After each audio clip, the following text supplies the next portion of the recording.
Котик от 3 июня. Котик пантеровый, пантереты. Очень хорошо виден рисунок.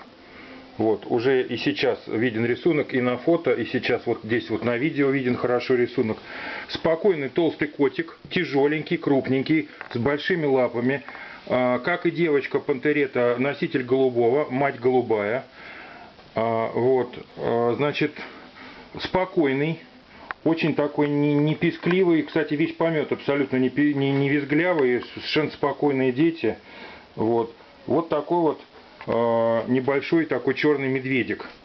Вот, кому надо, вот, пожалуйста, очень хорошо прокрашенный. То есть это будет классный, хороший пантеровый котик. Вот.